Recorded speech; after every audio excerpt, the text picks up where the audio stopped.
Good day everyone. Today, my group will discuss about the self from the perspective from the various of philosopher. And this video is for educational purposes only. And our group is allowing our instructor, Roldan Ardinis, to use this for educational purposes only. Good day everyone. I am discussing about Socrates. Socrates and examine life is not worth living.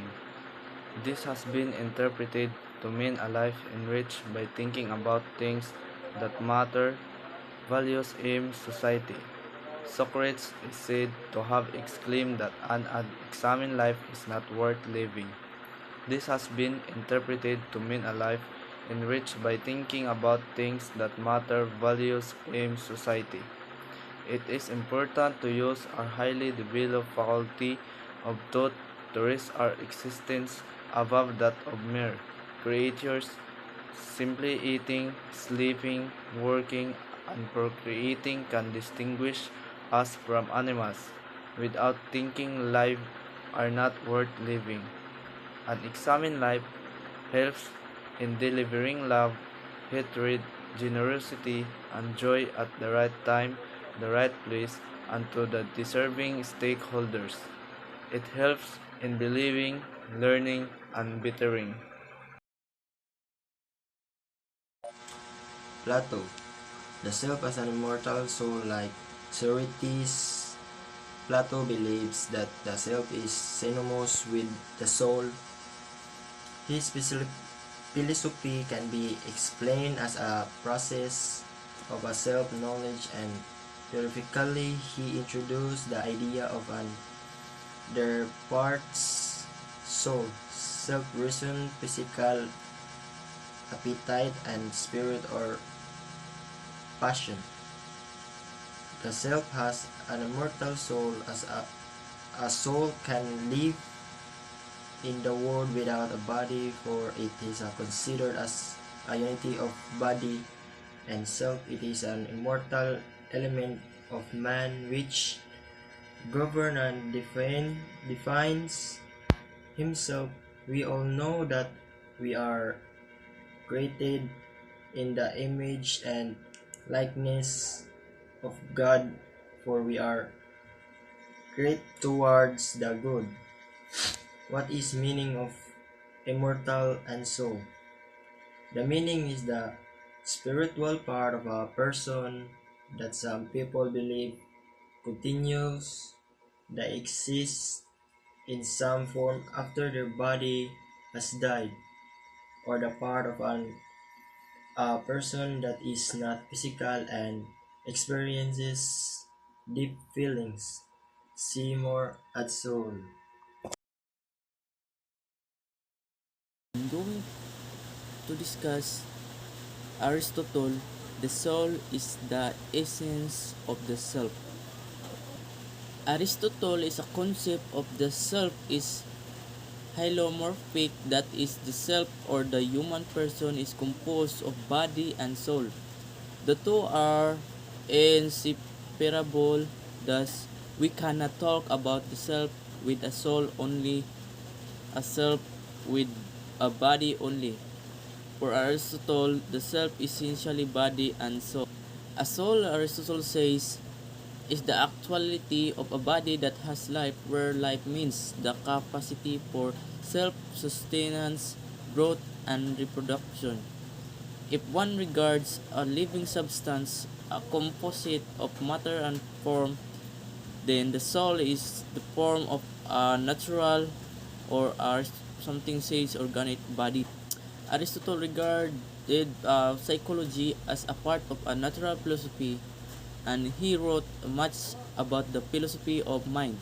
This material appears in his ethical writings, in a systematic treatise on the nature of the soul, and in a number of minor monographs on topics such as essence, perception, memory, sleep, and dreams. What is Aristotle's theory? In his metaphysics, he claims that there must be a separate and unchanging being that is the source of all the other beings in this ethics. He held that it's only by becoming excellent that one could achieve eudaimonia, eudaimonia, a sort of happiness or blessedness that consult the best kind of human life. Self-reflection. As Aristotle put in, knowing yourself is the beginning of all wisdom, and that wisdom extends into our professional as we are our personal life. There are many perspectives of philosophy, like self is just a person, a living, breathing, thinking human being. So we use the particles self to form reflexive pronouns like myself and yourself, and this pronoun refer to person. So they're the simply a simple theory of self uh, are persons. What is self according to Aristotle? Aristotle's philosophy of self was constructed in terms of hylomorphism, in which the soul of a human being is the form or the structure of the human body or the human matter. The functional organization in virtue of which human beings are able to perform their characteristic activities of life, including growth. Aristotle, he defined man as a rational animal, for we have free will and intellect. Only man in God's creation has the ability to think. Only man in God's creation has the ability to think. So, therefore, we should use our decision wisely, and this will definitely lead us to self-actualization. For example, your parents are working hard just to send you to school, so you better do your part as a child and as a student, and think wisely that if it's for your own good when the right times come. It's your choice whether you'll do what is right from evil. For you have the intellect that allows you to make your own decisions. Where life means the capacity for self-sustaining growth and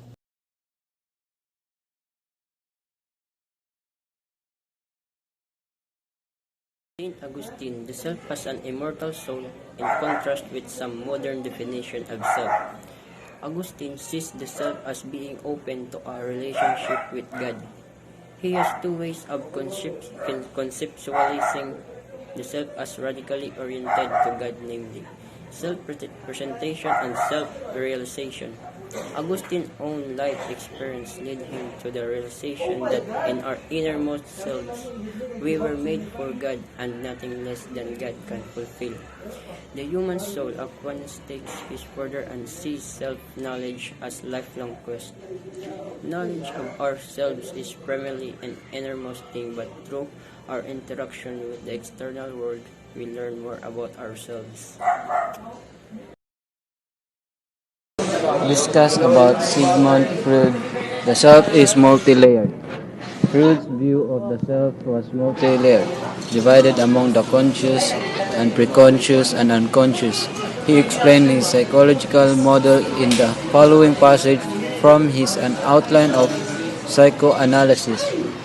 Sigmund Freud, the self is multi-layered, which is consists of conscious, preconscious, and unconscious level, and our mind has three structural models. The first one is the ID, which follows the pleasure principle, then the ego, which follows the reality principle, then the superego, which follows the morality principle.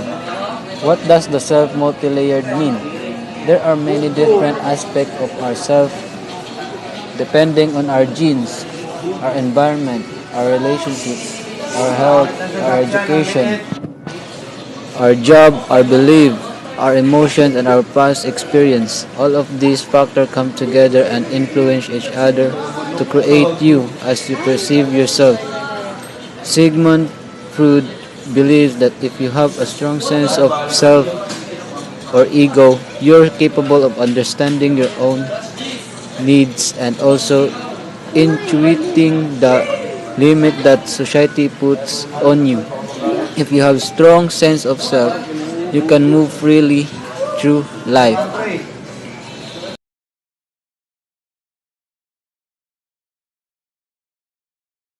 Gilbert Ryle, born on August 19, 1900s, Brighton, Sussex, England, died October 6, 1976, Whitby, North Yorkshire,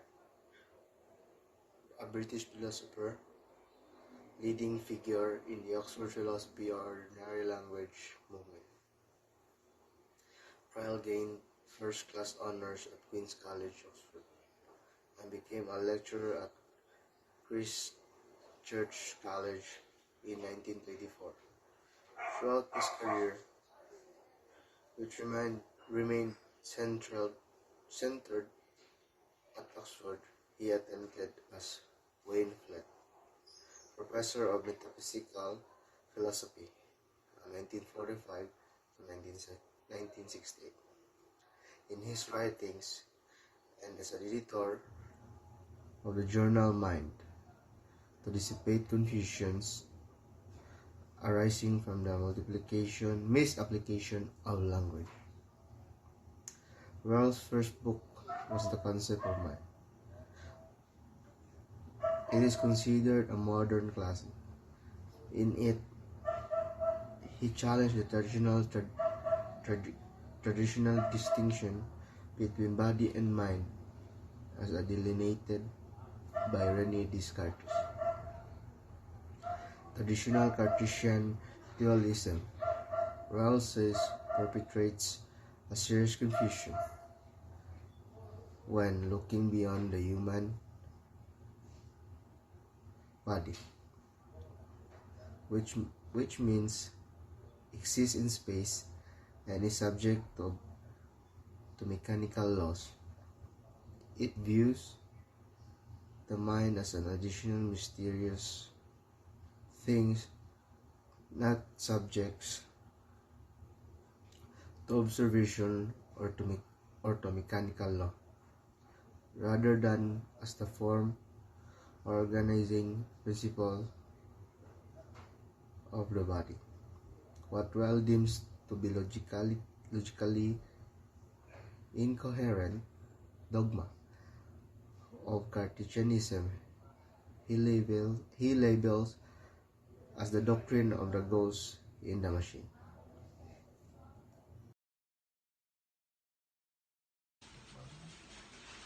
The self for Kant is something real, and yet is neither appearance nor thing it in itself, but rather has some third status. Appearances for Kant arise in space and time where these are respectively form of outer and inner attending. According to him, we all have an inner and outer self which together form our consciousness. The inner self is comprised of our physiology state and our rational intellect. The outer self includes our sense and the physical worlds. For an example, a perception we can use me and my dog within at about 200 pounds. My dog is huge for this reason. When I meet 80 pounds dog, I don't consider it to be big. However, to a person who spend all day with a tiny chihuahua, the same 80 pounds dog will seem immense. In other words, my rational thoughts on a big are based on my already formed. Our perception of my big beast, while theirs are based on neither is right or wrong. They are just based on internal reasoning that can experience through the senses. Paul Churchland. The self is a brain. Since brain damage alters a person's personality, Churchland asserts that the concept of self originates in the physical brain, not an invented mind. Adding to this, Churchland exposes that the idea of the mind is incongruent with the theory of evolution. Churchland believes that beliefs are not ontologically real. That is, he believes that a future fully matured neuroscience is likely to have no need for beliefs. See professional attitudes. In the same manner that modern science discarded such notions as legends or witchcraft, the concepts and the theoretical vocabulary that people use to think about the self using such terms as beliefs, desire, fear, sensations, pain, joy actually misrepresent the reality of minds and selves. He claims that the self is a product of brain activity